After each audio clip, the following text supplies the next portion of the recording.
Hello everyone, कैसे हैं आप सभी लोग। I hope you all are doing great. मैं अंकिता, आपकी English educator, and welcome to my channel and welcome to my English crash course series. आज इस वीडियो की शुरुआत हम करते हैं आप लोगों के कमेंट्स के साथ। आप में से बहुत सारे स्टूडेंट्स ने ये क्वेश्चन मुझसे पूछा है कि मैम कोर्स ए का जो क्रैश कोर्स है उसके वीडियोस काफी दिनों से नहीं आ रहे हैं, तो क्या आपने कोर्स ए का क्रैश कोर्स रोक दिया है या बंद कर दिया है? क्या अब आगे उसके वीडियोस नहीं आएंगे? तो ऐसा बिल्कुल भी नहीं है बेटा, मैंने ऐसा कुछ नहीं किया है। Actually I was not keeping well, मेरी तबीयत थोड़ी सी ठीक नहीं थी, so that's why I couldn't upload the videos, but I am perfectly fine now. तो अब आपके वीडियोस भी रेगुलरली अपलोड होने लगेंगे। जो प्रॉमिस मैंने आपसे किया था कि मैं पूरा क्रैश कोर्स कंप्लीट आपको करवाऊंगी, तो वो प्रॉमिस अभी भी है और वो पूरा होगा। आपका जो क्रैश कोर्स है, लिटरेचर, रीडिंग, राइटिंग, ग्रामर, ये सभी टॉपिक्स आपके कवर होंगे, सभी सेक्शंस कवर होंगे, so don't worry at all, right. Crash course से रिलेटेड जितने भी क्वेश्चंस और डाउट्स थे आपको, आई थिंक अब वो सब क्लियर हो गए होंगे। इसके बाद एक और क्वेश्चन मुझसे बहुत स्टूडेंट्स ने पूछा है कि मैम आप राइटिंग स्किल्स कब से शुरू करवाओगे? तो बेटा राइटिंग स्किल्स इसी वीक से शुरू होगी और हम शुरुआत करेंगे फॉर्मल लेटर्स से, ठीक है।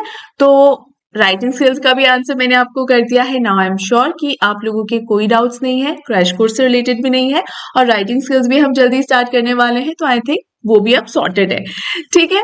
तो अब फाइनली हम स्टार्ट करते हैं हमारा आज का वीडियो, जो कि होने वाला है आपके एलआर का चैप्टर 3 द लेटर।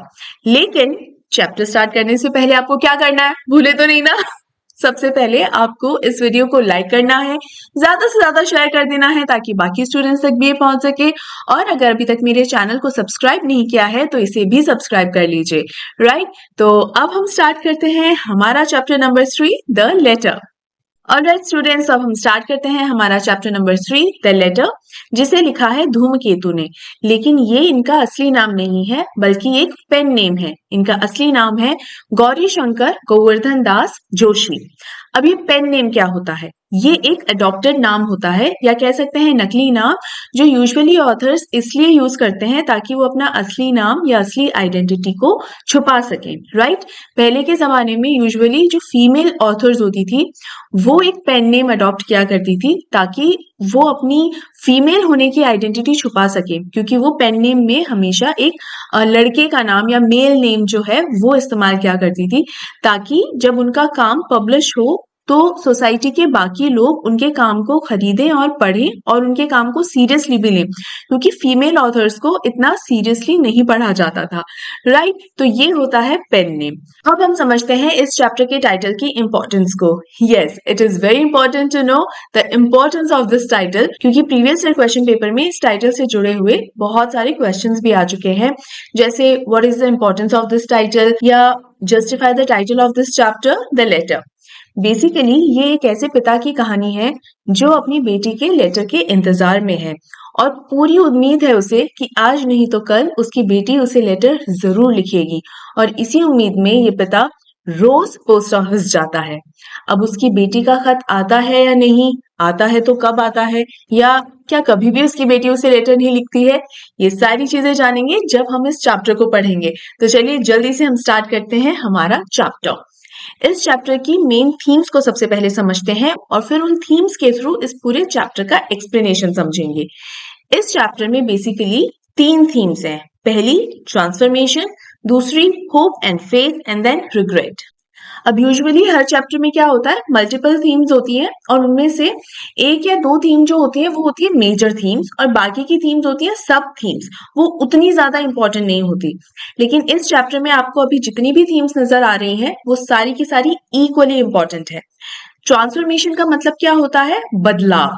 इस चैप्टर के अंदर 2 कैरेक्टर्स के अंदर बहुत ही मेजर ट्रांसफॉर्मेशन होता है। एक कैरेक्टर तो है हमारा ये पिता जो अपनी बेटी के लेटर के इंतजार में है। इसके अलावा एक और कैरेक्टर है जिसके बारे में हम जब चैप्टर को समझेंगे तब जानेंगे। Then hope and faith. ये होप एंड फेथ अगेन इस पिता की ही उम्मीद को दिखाता है कि उसे पूरा विश्वास है और पूरी उम्मीद है कि एक ना एक दिन उसकी बेटी उसे याद करेगी और उसे लेटर लिखेगी। एंड रिग्रेट, जिसका मतलब होता है अफसोस होना या किसी चीज पर पछताना। अब हम इस चैप्टर के थ्रू समझते हैं कि किन कैरेक्टर्स के अंदर ट्रांसफॉर्मेशन हुआ, कैसे उनके अंदर होप और फेथ जागी और किस बात का अफसोस किस किस कैरेक्टर को हो रहा था। ठीक है, तो अब हम स्टार्ट करते हैं हमारा चैप्टर का analysis. This is an emotional story of an old man Ali, यानी जिस पिता के बारे में मैं बात कर रही हूँ वो काफी बुजुर्ग है और उसका नाम है Ali. He is all alone and waiting for a letter from his daughter Mariam, और वो अपनी बेटी मरियम के लेटर का इंतजार कर रहा है। अली वॉज अ क्लेवर शिकारी who derived pleasure from the scared faces of the young partridges। अब अगर आप यहाँ ध्यान दो तो मैंने हंटर वर्ड यूज नहीं किया है, शिकारी वर्ड यहाँ लिखा है, क्योंकि आपके चैप्टर में भी ये वर्ड यूज हुआ है। तो इससे क्या होता है, जब आप अपने चैप्टर या पोअम, हर एक चैप्टर और पोअम के अंदर कुछ इंपॉर्टेंट कीवर्ड्स या इंपॉर्टेंट टर्म्स होती हैं, जब आप उन्हें एज इट इज अपने आंसर में यूज करते हो तो आपका आंसर और भी ज्यादा अप्रोप्रिएट होता है।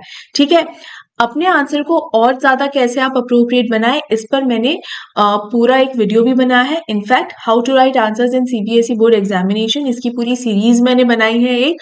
तो अगर अभी तक आपने वो नहीं देखी है तो लिंक यहाँ राइट या लेफ्ट में आपको दिख जाएगा, वो पूरी प्लेलिस्ट आपको मिल जाएगी इजीली, उसे जरूर देखिएगा। वो बहुत ही ज्यादा हेल्पफुल वीडियोस हैं, तो मेक श्योर आप उन्हें देखें। ठीक है, तो सिंस आपके चैप्टर में ये वर्ड यूज हुआ है that Ali was a clever शिकारी, मेक श्योर आप इस तरीके के इंपॉर्टेंट टर्म्स और कीवर्ड्स को अपने आंसर्स में जरूर यूज करें।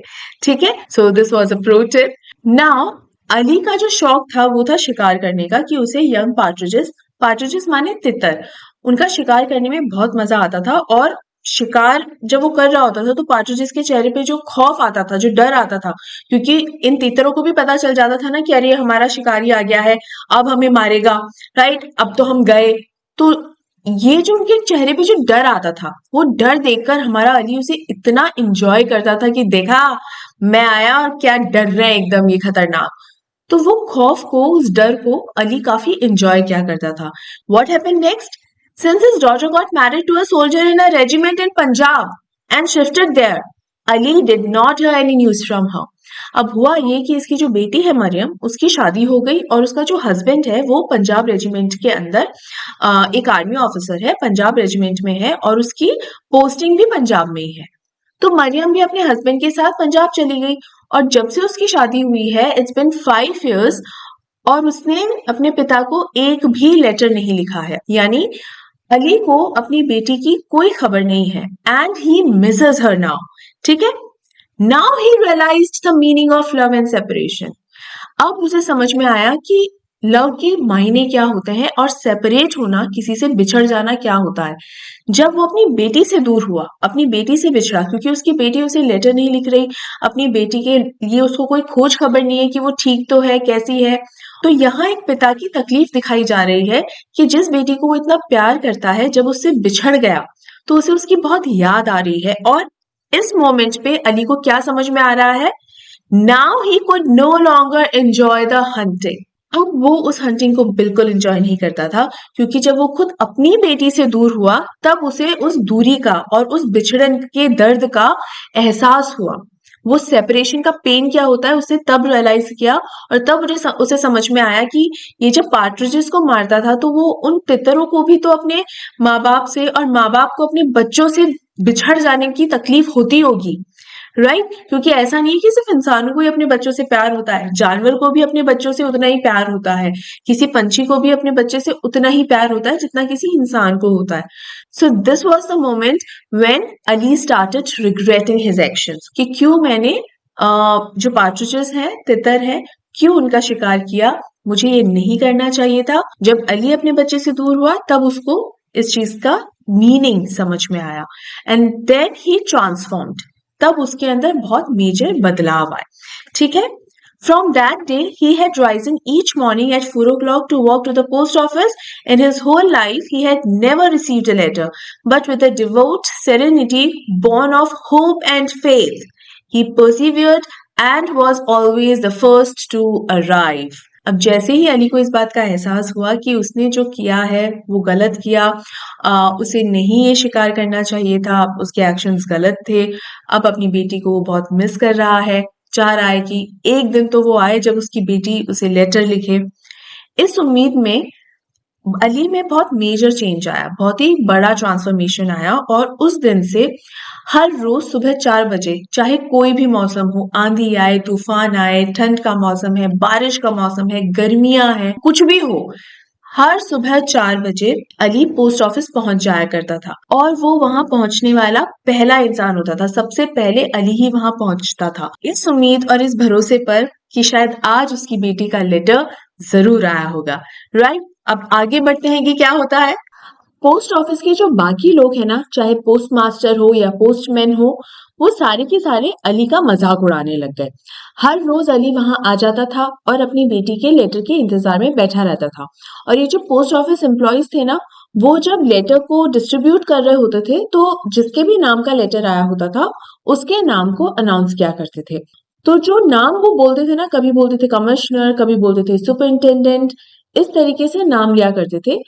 और कभी-कभी बीच में अली का नाम ऐसे ही झूठ-मूठ अनाउंस कर दिया करते थे और अली के चेहरे की खुशी देखने वाली ही होती थी कि फाइनली मेरी बेटी का लेटर आ ही गया और वो बहुत ज़्यादा खुश हो उठता था। अब यहाँ बाकी जितने भी लोग थे उनके लिए तो ये एक मज़ाक का पॉइंट हो रखा था, लेकिन हमारे अली के इमोशंस के साथ सब खेल रहे थे। लेकिन चाहे कोई कितना भी मज़ाक उड़ाए, कुछ भी उससे कहे, अली रोज़ पोस्ट ऑफिस जाता था और पेशेंटली अपनी बेटी के लेटर का वेट करता था। लेकिन वो लेटर वहां उसे नहीं मिलता था। अब कुछ दिनों तक जो है अली पोस्ट ऑफिस नहीं आया।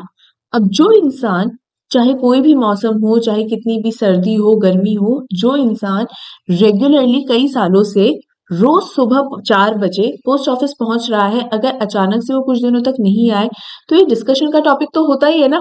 तो सारे पोस्ट ऑफिस वाले यही डिस्कस करने लगे कि क्या बात है भाई, वो आया नहीं, कुछ दिन हो गए हैं। और कुछ दिनों बाद जब अली वापस पहुंचा पोस्ट ऑफिस, उसी दिन जो पोस्ट मास्टर था उसको कहीं अर्जेंटली निकलना था and he was getting late. And since he was getting late he was so irritated, बहुत ही ज्यादा इरिटेशन में था और झुंझलाया हुआ सा था। और उसी मौके पर हमारे अली ने पोस्ट मास्टर को रोक कर अपने बेटे के लेटर के बारे में पूछ लिया कि मरियम का लेटर आया क्या। और इस मोमेंट में इस पोस्ट मास्टर ने अली से बहुत ही खराब तरीके से बात की। He was very rude to Ali और उससे ये तक कह दिया कि हमने तुम्हारी बेटी का नाम कोई रजिस्टर नहीं कर रखा, किसी को याद नहीं है कि तुम्हारी बेटी का नाम क्या है। तो यहाँ अली पोलाइटली रिक्वेस्टेड हिम कि सर प्लीज नाम लिख लीजिए, please register my daughter's name, it's Mariam. वो रिक्वेस्ट कर रहा है अली, लेकिन पोस्ट मास्टर उसके साथ बहुत रूड है और बहुत ही रूडली बिहेव करता हुआ जहां जाना था उसे वहां वो चला जाता है और मरियम का नाम रजिस्टर में भी नहीं लिखता है। अब अली के पास कोई चॉइस नहीं बचती है तो वो क्या करता है, पोस्ट ऑफिस के क्लर्क के पास जाता है। इस क्लर्क का नाम है लक्ष्मीदास। लक्ष्मीदास के पास जाकर वो लक्ष्मीदास को 5 गोल्ड गिनीज देता है। गोल्ड गिनीज यानी सोने के जो सिक्के होते हैं उन्हें कहते हैं। तो 5 सोने के सिक्के देता है और क्या बोलता है, he requested him to deliver his letter whenever it would come. वो रिक्वेस्ट करता है लक्ष्मीदास से कि भाई जब भी मेरी बेटी का लेटर आए ना, तुम प्लीज प्लीज मुझे वो डिलीवर करने जरूर आना। अब यहाँ पर अगर आप सोच रहे हो कि लक्ष्मीदास से ऐसी रिक्वेस्ट क्यों कर रहा है, अली तो खुद ही रोज पोस्ट ऑफिस पहुंच जाया करता है, तो अब क्या हुआ। हुआ ये कि अली की तबीयत अब कुछ दिनों से ठीक नहीं है। ये जो बीच में कुछ दिनों तक वो पोस्ट ऑफिस जो नहीं आया ना, वो इसलिए क्योंकि वो बहुत ज्यादा बुजुर्ग हो चुका है, उसकी एज काफी हो चुकी है और अब उसके शरीर में इतनी ताकत नहीं है। He is very old now. तो अब वो रोज रोज पोस्ट ऑफिस नहीं आ सकता है और इसीलिए लक्ष्मीदास से रिक्वेस्ट कर रहा है कि जब मेरी बेटी का लेटर आ जाए तो तुम उस लेटर को मुझ तक पहुंचा देना। तो लक्ष्मीदास कहता है हाँ ठीक है, पहुंचा दूंगा, कहाँ पहुंचाना है बताओ। तो अली जवाब में क्या कहता है, टू माई ग्रेव, मतलब मेरी कब्र पर। यानी अब हमारे अली को अच्छे से पता है कि उसकी जो उम्र है वो इतनी हो चुकी है और वो सिंस वो बीमार रहता है तो अब अली को भी पता है कि मैं बहुत ज्यादा जीऊंगा नहीं और शायद कुछ ही दिन बचे हैं मेरी जिंदगी के, तो मैं मर जाऊंगा तो मेरी कब्र पे चढ़ा देना, लेकिन मुझ तक वो लेटर को पहुंचाना जरूर। ठीक है, इस चीज की रिक्वेस्ट अली लक्ष्मीदास से करता है। And after that incident no one ever saw Ali again. ये बात कहकर अली चला जाता है। उस दिन 5 गोल्ड गिनीज भी इसलिए देता है लक्ष्मीदास को कि कम से कम एक तरीके का चाहे लालच मान लीजिए या रिक्वेस्ट के तौर पे कह लीजिए कि भाई ये गोल्ड गिनीज मुझे तो कभी काम में नहीं है कि अब तो तुम्हें काम में आ जाए लक्ष्मीदास। मुझे तो बस तुमसे इतना फेवर चाहिए कि कभी भी मेरी बेटी का लेटर आओ ना, भले ही सालों बाद आओ, लेकिन भले ही मेरी कब्र पर तुम्हें उसे चढ़ाना पड़े, लेकिन वो लेटर मुझ तक पहुंचा देना। ये रिक्वेस्ट करके अली वहां से चला गया और उस दिन के बाद से अली को किसी ने भी कभी नहीं देखा। राइट? अब आगे क्या होता है? One day the post master's daughter fell ill. अभी जो पोस्ट मास्टर है ना, ये वही है जिसने हमारे अली से बहुत ही खराब तरीके से बात की थी, बहुत ही ज्यादा रूडली बिहेव किया था। अब इस पोस्ट मास्टर की जो बेटी है उसकी तबीयत खराब हुई है। He searched for the letter from his daughter in the heap of letters. Suddenly he picked up a letter addressed to Coachman Ali. अब यहाँ पर जब वो पोस्ट मास्टर अपनी बेटी का लेटर जब ढूंढ रहा था तो उन सभी चिट्ठियों के बीच में उसे एक ऐसी चिट्ठी मिली जिसके ऊपर लिखा था कोचमैन अली। ये हमारे इसी ओल्ड मैन का नाम है, अली का नाम, कोचमैन अली। और जैसे ही पोस्ट मास्टर कोचमैन अली का नाम पढ़ता है उसे अली की याद आती है। Now he had a sudden realisation. और अचानक से हमारे पोस्ट मास्टर को ये एहसास होता है कि एक पिता का दुख क्या होता है। अभी तक ये सारे लोग जो अली का मजाक उड़ाया करते थे और वो जो रोज सुबह 4 बजे पोस्ट ऑफिस पे आकर बैठ जाया करता था, अपनी बेटी के लेटर के बारे में पूछा करता था, और ये सभी लोग मिलकर अली की हंसी उड़ाया करते थे, मजाक उड़ाया करते थे। अब इस पॉइंट पर हमारे इस पोस्ट मास्टर को समझ में आता है कि वो पिता की दुर्दशा क्या होगी, उसकी सिचुएशन क्या होगी, the kind of pain he must be going through. ये हमारे पोस्ट मास्टर को अब समझ में आ रहा है कि अली का दुख क्या था। और कब समझ में आ रहा है? जब पोस्ट मास्टर की खुद की बेटी बीमार पड़ी, जब उसके ऊपर खुद पर बीती। He understood the pain Ali was going through. He realized his mistakes and asked Lakshmi Das to find out Ali. अब अली तो आ नहीं रहा था क्योंकि अली को तो कितना समय हो गया था, किसी ने देखा ही नहीं था। वो तो जिस दिन 5 गोल्ड गिनीज लक्ष्मीदास को देकर गया उसके बाद से किसी ने उसे नहीं देखा।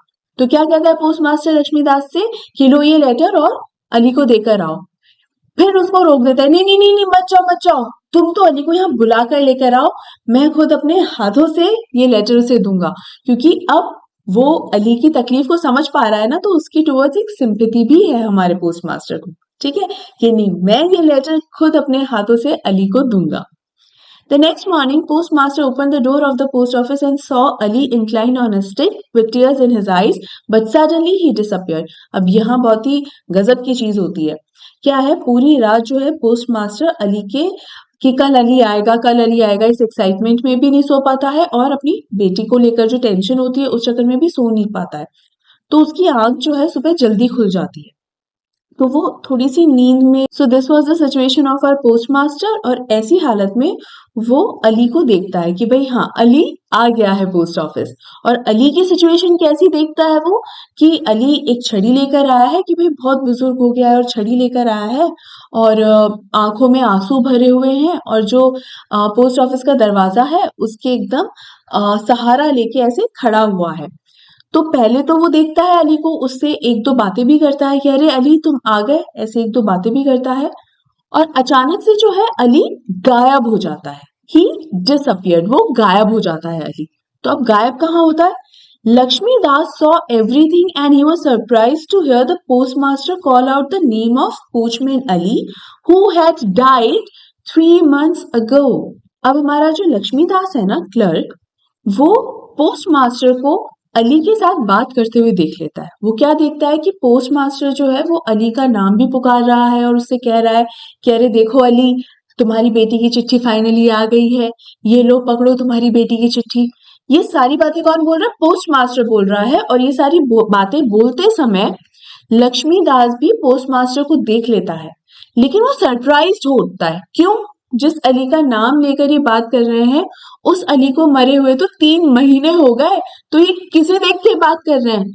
अब देखो, आप भी किसी को ऐसे बात करते हुए देखोगे कि किसी से बात कर रहा है, लेकिन जहां देख के बात कर रहा है वहां तो कोई खड़ा ही नहीं है, तो आपकी भी हालत खराब होगी कि नहीं होगी?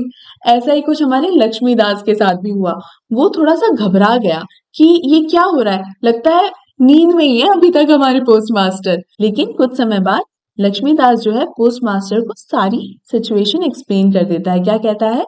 Laxmidas gives this news to the post master. वो पोस्ट मास्टर को ये न्यूज दे देता है कि भाई अब अली जिंदा नहीं है, उसे मरे हुए 3 महीने हो गए। आप किससे बात कर रहे हो? थोड़ा होश में आओ, किससे बतिया रहे हो? The letter was lying near the door. Laxmidas describes the post master about his last meeting with Ali to convince him. तो पोस्ट मास्टर के हाथों से लेटर छुटकर नीचे गिर जाता है और फिर लक्ष्मीदास पोस्ट मास्टर को अली के साथ हुई लास्ट मीटिंग जो थी ना, जहाँ अली ने 5 सोने की गिनीज दी थी और भले ही मैं मर जाऊं तो मेरी कब्र के ऊपर मेरी बेटी का जब लेटर आए तो मेरी कब्र पे चढ़ा देना, जरूर मुझ तक पहुंचाना। ये सारा इंसिडेंट जो है लास्ट मीटिंग में जो भी बातें हुई वो सारी बातें लक्ष्मीदास हमारे पोस्ट मास्टर को भी बताता है। That evening both of them visited to place the letter on Ali's grave. और उसी शाम में मरियम के लेटर को लेकर पोस्ट मास्टर एंड लक्ष्मीदास दोनों के दोनों अली की कब्र पर उस लेटर को रखकर आ जाते हैं। The post master regretted his attitude towards Ali, he was no longer ill tempered.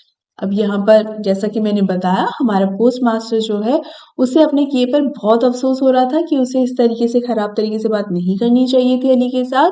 और इस इंसिडेंट के बाद हमारा पोस्ट मास्टर भी इल टेम्पर्ड नहीं रहा। इल टेम्पर्ड मतलब जो खराब एटीट्यूड होता है ना, कि भाई अली से इस तरह से रूडली बात की, so this is known as ill tempered only.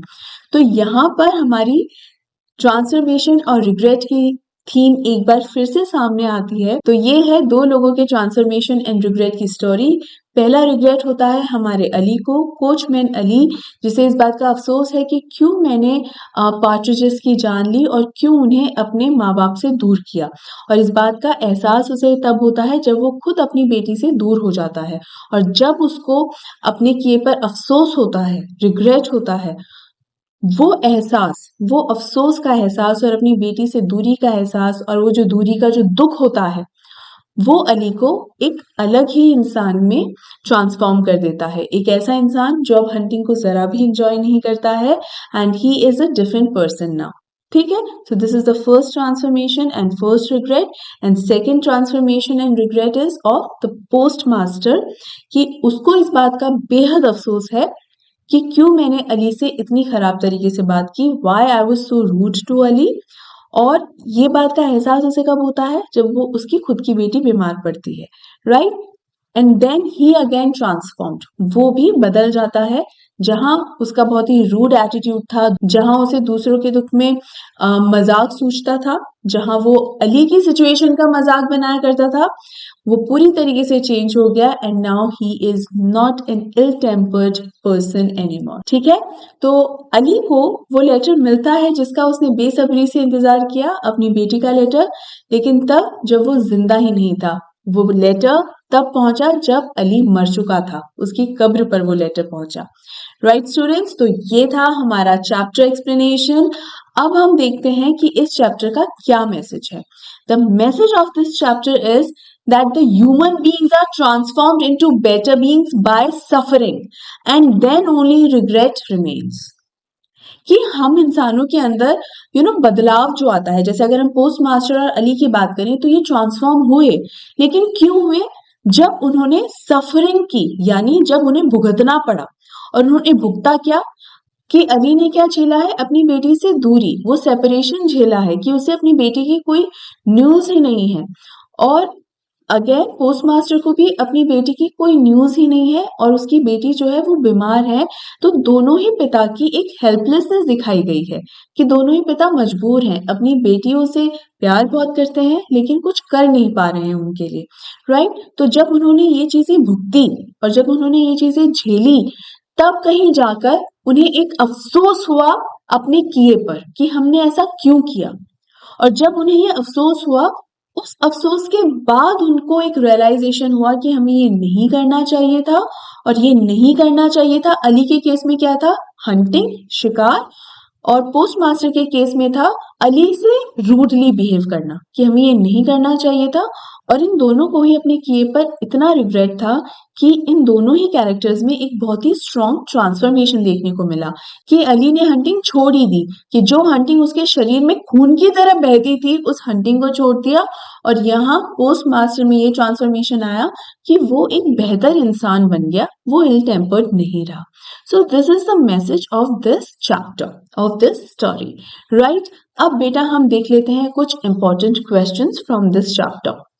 Why would Ali not enjoy a sportsman's pleasure of hunting anymore after Maryam left him? कि मरियम के चले जाने के बाद अली क्यों enjoy नहीं कर पाता था hunting को? One of the most important questions from this chapter. इतना रिपीटेडली पूछा गया है ये एग्जाम्स में, हद रिपीटेडली पूछा गया है. So since he was a clever shikari, no animal could escape his eyes. The moment he saw any rabbit or partridge, it was as good as in his bag. But then suddenly his life changed. यानी यहाँ पर वही explanation पूरा आएगा कि पहले वो इतना जबरदस्त शिकारी था कि उसकी नजरों से कोई भी जानवर, चाहे कोई रैबिट हो या पार्ट्रिज हो, वो बचकर नहीं जा पाता था. जैसे ही उसकी नजर के सामने कोई भी जानवर आ जाता था, उसी वक्त उसकी हंटिंग होके उसके बैग में दिखाई देता था. अगले ही पल वो शिकार उसके बैग में दिखाई देता था. लेकिन जब मरियम की शादी हुई और वो अपने हस्बैंड के साथ पंजाब चली गई और कोई लेटर उसने कभी नहीं लिखा, कभी ये जानना नहीं चाहा कि उसके पिता कैसे हैं, how his father is he all right, is he doing well, she didn't ask anything. तो ये जो सेपरेशन हुआ अली का अपनी बेटी के साथ, इस सेपरेशन की वजह से अली ये समझ पाया कि जिन पार्ट्रिजेस को, जिन रैबिट्स को मैं मारता था, वो भी अपने माँ बाप से जब बिछड़ते होंगे तो उन्हें भी इतनी ही तकलीफ होती होगी, और उनके माँ बाप को भी अपने बच्चों से बिछड़कर इतनी ही तकलीफ होती होगी जितनी आज मुझे हो रही है. And that's why he stopped hunting, because he could no longer enjoy it. Alright, so this is the explanation of this question. Next question is, why according to Dhumketu was the post office a sacred place और pilgrimage for Ali? ये question भी बहुत बार पूछा गया है कि जो post office है वो अली के लिए बहुत ही एक सीक्रेट या एक पावन स्थल है, पवित्र स्थल है, एकदम पिलग्रिमेज, तीर्थ स्थल की तरह कहा गया है इस चैप्टर के अंदर पोस्ट ऑफिस को अली के लिए. क्यों?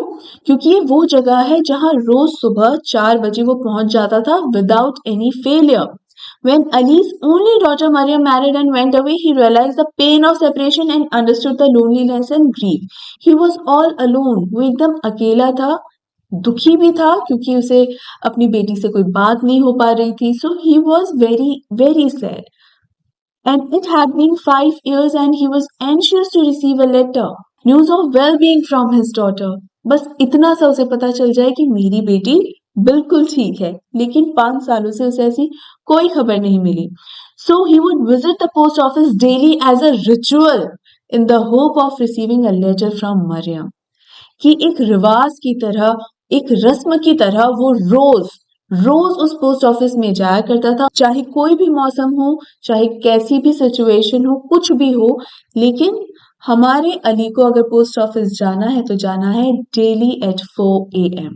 तो पोस्ट ऑफिस जाना, अपनी बेटी के लेटर के लिए पूछना, ये अली के लिए कोई ऑर्डिनरी चीज नहीं थी, बल्कि ये उसकी लाइफ का, उसके जीवन का एकमात्र उद्देश्य बन गया था. The only purpose of his life is to receive a letter from his only daughter Mariam. Right? I am sure ये आपको अच्छे से समझ में आ गया होगा कि अली की लाइफ में पोस्ट ऑफिस की इस जगह के क्या मायने हैं, क्या इंपॉर्टेंस है. Right? Next question is, why was Ali undisturbed by the insensitivity of the people? Again, a very important question. Insensitivity मतलब lack of emotions कह सकते हैं, या जिस तरीके से जब भी अली पोस्ट ऑफिस जाता था तो वहाँ के जो एम्प्लॉयज हैं अली का मजाक उड़ाया करते थे, कोई भी उसके साथ कोई दया नहीं दिखाता था. ठीक है, जिस तरीके से बर्ताव करते थे, रूडली बिहेव करते थे, उसका अली पर क्यों कोई असर नहीं पड़ता था. मतलब why he was so undisturbed. वरना अगर हमारे साथ कोई बदतमीजी से पेश आए तो हम थोड़ा सा डिस्टर्ब फील करेंगे ना, यार ऐसे कैसे कह दिया. But Ali was unfazed, he was undisturbed. Why so? Because Ali was a loving and devoted father. Because at that moment वो कोई हंटर या शिकारी नहीं था, he was only a father in that moment. He was so patient कि चाहे कोई मेरा मजाक उड़ा रहा है, चाहे कोई मुझे जलील कर रहा है, बेइज्जत कर रहा है, doesn't matter. मैं यहाँ जिस पर्पस से आया हूँ और वो ये है कि मुझे मेरी बेटी का लेटर चाहिए और वो लेटर बस मुझे मिल जाए, एंड दैट्स इट. किसी को मजाक उड़ाना है उड़ा लो, कोई दिक्कत नहीं है, क्योंकि अली का पूरा ध्यान तो सिर्फ उस लेटर के आने पर है. He was undisturbed by the insensitivity of people because he was desperate to get a letter, and that had become a mission, and all other things were insignificant. कि एक मात्र चीज जो उसके लिए मायने रखती थी, the only thing that was significant was that letter. Everything else was insignificant. किसी और चीज के कोई मायने नहीं थे. अली ने आज तक अपनी लाइफ में एक भी लेटर रिसीव नहीं किया था, लेकिन ये एक ही लेटर था अपनी बेटी की तरफ से जिसके लिए वो दिन रात प्रे करता था. रोज रोज एक रिचुअल की तरह पोस्ट ऑफिस जाया करता था, और यही मायने हैं, यही इंपॉर्टेंस है इस टाइटल के भी. So if you now understand the meaning and importance of the title of this chapter, I'm sure now you can write the answer of this question, justify the title of this chapter, right? कि एक पिता ने अपनी life के आखिरी के 5 साल पूरी तरीके से अपनी बेटी के लेटर के इंतजार में बिता दिए, और वो लेटर उसके लिए इतना मायने रखता था कि उसका इंतजार करते करते एक पिता मर भी गया.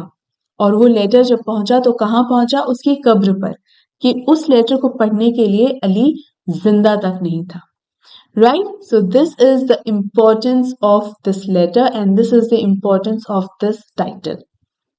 ठीक है, आई एम श्योर बेटा आपको ये सभी क्वेश्चंस, इनका एक्सप्लेनेशन अच्छे से समझ में आ गया होगा, ये चैप्टर भी समझ में आ गया होगा, और इसका मैसेज भी समझ में आ गया होगा, और ये भी समझ में आ गया होगा कि कुछ रिलेशंस ऐसे होते हैं जो आपकी लाइफ में बहुत ज्यादा मायने रखते हैं. तो जब तक वो रिलेशंस हैं उन्हें हमेशा रिस्पेक्ट कीजिए, कभी भी उन्हें फॉर ग्रांटेड मत लीजिए कि हाँ ठीक है उन पर ध्यान नहीं देना, तो वो नहीं करना चाहिए, बिकॉज लेटर वी रिग्रेट. तो बेहतर है रिग्रेट करने से पहले ही हमें चीजें समझ में आ जाए, राइट? तो इसी नोट पर हम इस चैप्टर को यहाँ पर एंड करते हैं बेटा. आई एम श्योर आपको अच्छे से ये चैप्टर समझ में आ गया होगा, और इस चैप्टर का एक्सप्लेनेशन भी आपको पसंद आया होगा. लेकिन कैसा लगा ये एक्सप्लेनेशन मुझे जरूर कमेंट करके बताइएगा, और अगर कहीं भी कोई भी डाउट रह गया है किसी भी क्वेश्चन के एक्सप्लेनेशन में, या इसके अलावा आपके दिमाग में कोई और भी क्वेश्चन आ रहा हो, उसमें कोई डाउट हो, मेक श्योर आप कमेंट करके मुझसे जरूर पूछें. राइट स्टूडेंट्स, अब यहाँ पर आपको पहले तो कर देना है इस वीडियो को लाइक, फिर कर देना है इसे ज्यादा से ज्यादा शेयर, ताकि मैक्सिमम स्टूडेंट्स तक ये पहुंच सके और उनकी भी हेल्प हो सके. और अगर मेरे चैनल को अभी तक सब्सक्राइब नहीं किया है तो इसे भी सब्सक्राइब कर लीजिए. ऑलराइट स्टूडेंट्स, अब हम मिलते हैं अगले वीडियो में. तब तक अपना ध्यान रखिए. Take care and good bye.